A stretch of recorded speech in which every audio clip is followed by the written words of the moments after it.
Hello everyone, welcome back to my channel. इस video में हम क्लास 10 पॉलिटिकल साइंस का चैप्टर नंबर 1 कंटिन्यू करेंगे। लास्ट वीडियो में हमने 2 केस स्टडीज़ के बारे में डिस्कस किया था, बेल्जियम और श्रीलंका की केस स्टडी के बारे में।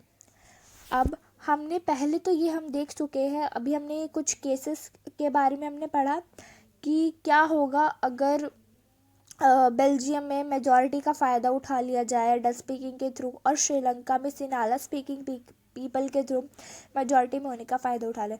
तो हमने क्या देखा कि अगर बेल्जियम में ऐसा होता है तो बहुत ज़्यादा मेसी पार्टीशन हो सकता है कंट्री का, फर्दर कम्युनिटीज़ में कन्फ्लिक्ट हो सकते हैं। तो हम श्रीलंका का अभी हम देखेंगे कि मेजॉरिटेरियनिज्म एंड श्रीलंका, कि श्रीलंका में मेजॉरिटेरियनिज्म क्या था, कैसे हुआ, ये सब देखेंगे। Sri Lanka emerged as an independent country in 1948. The leaders of the Sinhala community sought to secure dominance over government by virtue of their majority. As a result, the democratically elected government adopted a series of majoritarianism measures to establish Sinhala supremacy. अब क्या हुआ कि 1948 में जो श्रीलंका था वो independent country बन गया।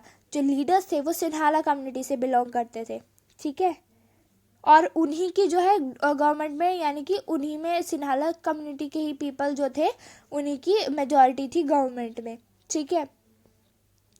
उस एज अ रिजल्ट क्या हुआ, डेमोक्रेटिकली इलेक्टेड गवर्नमेंट, यानी कि जो लीडर्स, जो गवर्नमेंट डेमोक्रेटिकली इलेक्ट हुई थी, उन्होंने एक चीज़ को अपना लिया जो कि थी मेजॉरिटेरियन थी। अब देखते क्या होता है। Majoritarian measures to establish Sinhala supremacy. In 1956, an act was passed to recognize Sinhala as the only official language, thus disregarding Tamil. Very important. 1956 में एक एक्ट पास हुआ जिसमें कि क्या था, उस एक्ट में ये था कि सिन्हाला को ही पूरे श्रीलंका की ऑफिशियल लैंग्वेज बना देते हैं। और क्या, अगर ऑफिशियल लैंग्वेज सिन्हाला बना दी, यानी कि जो तमिल स्पीकिंग जो लोग हैं उनकी जो लैंग्वेज है तमिल, उसको डिसरिगार्ड कर दिया, यानी कि उसको भूल गए, उसको छोड़ दिया। Government followed preferential policies that favour Sinhala. Government ने ऐसी पॉलिसी फॉलो करी जो कि सिन्हाला स्पीकिंग, यानी कि सिन्हालीज जो थे उनको, मतलब उनको एक तरीके से उनके फेवर में थी for university position and government jobs, यानी कि यूनिवर्सिटी में भी उन्हीं की पोजीशन दी गई, यानी कि जो सिन्हाला स्पीकिंग थे, जो सिन्हालिस थे, उन्हीं को ही सारी पावर दे दी, उन्हीं को ही गवर्नमेंट जॉब्स मिली, उन्हीं को यूनिवर्सिटी में जगह मिली। एक न्यू कॉन्स्टिट्यूशन बनाया गया दैट द स्टेट शिल प्रोटेक्ट एंड फोस्टर बुद्धिज्म। एक ऐसा कॉन्स्टिट्यूशन बनाया गया कि जो स्टेट है वो खुद प्रोटेक्ट करेगा अपने आप को एंड फोस्टर, और जो बुद्धिज्म है उस चीज़ को जो बुद्धिज्म है यानी कि जो बुद्धिस्ट है उनको फोस्टर कर देगा एकदम से। All these government measures, coming one after the other, gradually increased the feeling of alienation among the Sri Lankan Tamils. They felt that none of the major political parties led by the Buddhist Sinhala leaders was sensitive to their language and culture. अब उन्होंने Buddhism को यानी कि एक तरीके से foster क्यों किया, यानी कि उनके बारे में बिल्कुल भी क्यों नहीं सोचा और उनको दूर रखने के लिए क्यों कहा, क्योंकि उनको ये लगता था कि पॉलिटिकल पार्टी में जितने भी बुद्धिस्ट सिन्हाला लीडर्स आए हैं उनका बेसिकली मेजर कोई रोल नहीं रहा, वॉज नॉट सेंसिटिव, यानी कि मतलब कि उनका जो लैंग्वेज और उनका जो कल्चर है वो उनको थोड़ा, मतलब बेसिकली उनकी मेजर उनका रोल नहीं दिखा, बुद्धिस्ट सिन्हाला लीडर्स का मेजर रोल नहीं दिखा पॉलिटिकल पार्टीज में। They felt that the constitution and government policies denied them equal political rights, discriminated against them in getting jobs. अब क्या हुआ, श्रीलंकन तमिल्स को ये सब लगा। क्या लगा श्रीलंकन तमिल्स को कि जो बुद्धिस्ट सिन्हाला लीडर्स है उनका कोई रोल नहीं रहा पॉलिटिकल पार्टीज में, उनको कोई मतलब उनके लिए कोई कुछ चीज़ नहीं आई, और मतलब उनको ध्यान में रखते हुए रूल्स नहीं बने, उनको कोई जॉब वगैरह नहीं दी गई, उनको पॉलिटिकल पार्टी में इंक्लूड नहीं किया गया, और जो गवर्नमेंट पॉलिसी थी वो इक्वल राइट नहीं देती थी और डिस्क्रिमिनेट किया उनमें बुद्धिस्ट सिन्हाला लीडर्स में जॉब्स देने में भी और बाकी अपॉर्चुनिटीज़ में भी, और उनके इंटरेस्ट को इग्नोर किया. As a result the relations between the Sinhala and Tamil communities strained over time. As a result क्या हुआ, अब जब तमिल स्पीकर ने ये देखा कि भाई सिन्हाला मतलब कि जो बुद्धिस्ट सिन्हाला लीडर्स है इनके साथ डिस्क्रिमिनेशन हो रहा है, तो एज अ रिजल्ट क्या हुआ कि सिन्हाला और तमिल कम्युनिटी में थोड़ी कॉन्फ्लिक्ट शुरू हो गई. ठीक है. The Sri Lankan Tamils launched parties and struggled for the recognition of Tamil as an official language, for regional autonomy and equality, for opportunity in securing education and jobs.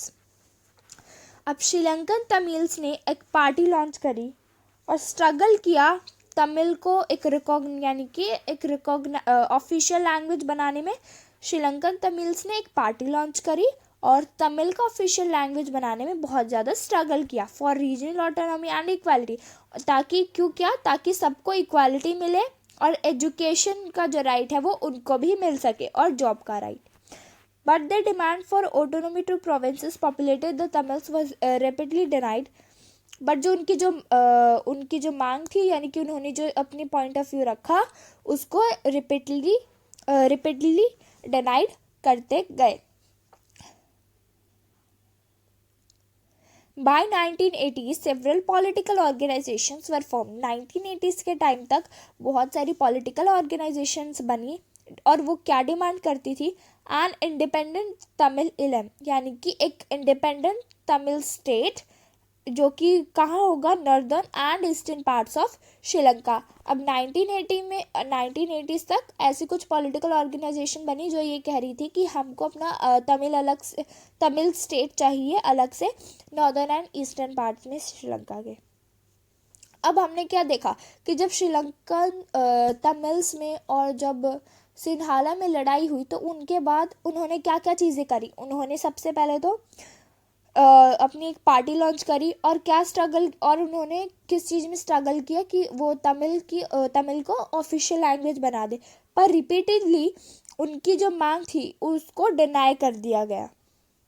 और उसके बाद 1980s तक बहुत सारी पॉलिटिकल ऑर्गेनाइजेशन बनी जिसमें उन्होंने क्या मांग रखी कि भाई हमको अपना तमिल स्टेट अलग से चाहिए जो कि नॉर्दर्न एंड ईस्टर्न पार्ट्स के श्रीलंका में होगा. The distrust between the two communities turned into widespread conflict. और ये जो डिस्ट्रस्ट था, यानी कि किसी दोनों कम्युनिटी को एक दूसरे पे ट्रस्ट नहीं था, इस चीज़ में ये चीज़ आगे जाके बहुत बड़ा कॉन्फ्लिक्ट बन गया. It soon turned into a civil war. और आगे जाके ये किस में कन्वर्ट हो गया, सिविल वॉर में कन्वर्ट हो गया.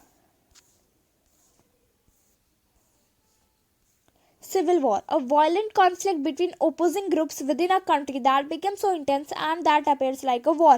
यानी कि एक ही कंट्री में दो अपोजिशन ग्रुप्स में जो कि लड़ाई हो, मतलब कि कॉन्फ्लिक्ट हो, और that appears like a war, यानी कि एक ही कंट्री में दो अपोजिशन ग्रुप्स में जो कॉन्फ्लिक्ट हो, and that appears like a war. As a result thousand of people of both community have been killed. और क्या हुआ, अगर वॉर हो रहा है तो ये तो है ही कि बहुत सारे लोग मर गए और many families were force to leave the country. और बहुत सारी फैमिलीज को फोर्स किया गया कि भाई कंट्री को छोड़ दो, और बहुत सारे लोगों ने अपना घर गंवा दिया, यानी कि ऑब्वियसली वॉर हुआ तो लाइवलीहुड भी लॉस कर दिया बहुत सारे लोगों ने.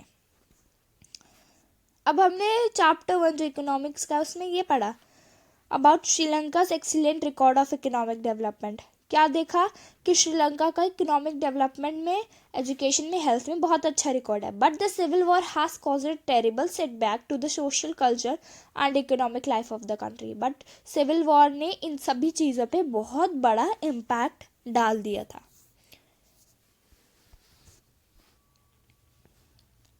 अब एकोमोडेशन इन बेल्जियम वाला जो पार्ट है ये हम नेक्स्ट वीडियो से डिस्कस करेंगे. तब तक के लिए अगर आपको ये वीडियो अच्छी लगी हो और सभी चीज़ आपको समझ आई हो तो वीडियो को लाइक, शेयर और चैनल को सब्सक्राइब करना बिल्कुल भी मत भूलना।